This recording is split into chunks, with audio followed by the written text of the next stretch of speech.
সেই পরিমাণ অলমোস্ট 20 বছর পর অফিস করলেন বিএনপির ভারপ্রাপ্ত চেয়ারম্যান জনাব তারেক রহমান।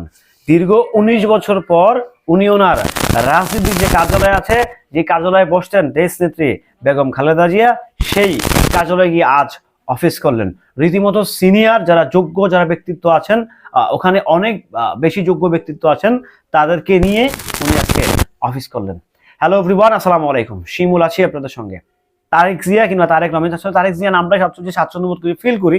কারণ হচ্ছে জিয়াউর রহমান, আমাদের শহীদ প্রেসিডেন্ট জিয়াউর রহমান, উনি হচ্ছে বাংলাদেশের স্বাধীনতার ঘোষক অ্যান্ড হচ্ছে দেশের প্রেসিডেন্ট, আরো অনেকগুলো গুণমতী।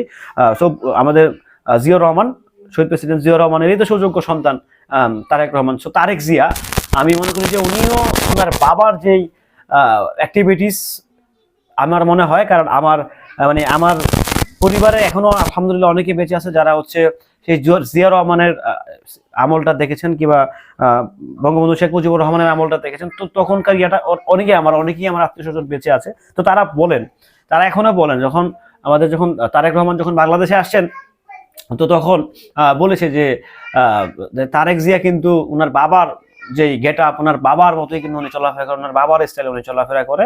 মানে বোঝার উপায় নাই আসলে যে এটা কে।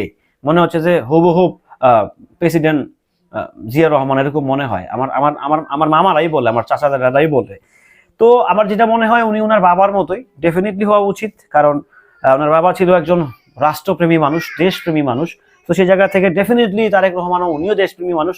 না হলে ভাই উনি যেই লেভেলের ওনার যে সোয়াইগ, এখন আমি তো বললাম যে আমি কোনো পলিটিক্যাল দল করি না, বাট ওনার যে সোয়াইগ, উনি যে স্টাইলে চলেন ভাই, মানে this is unbelievable, this is unthinkable.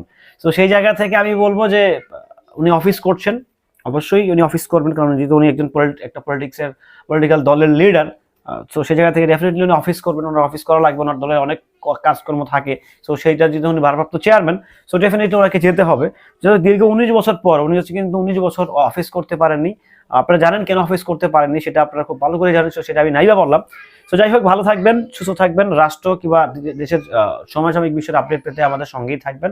ভালো থাকবেন। আসসালামু আলাইকুম।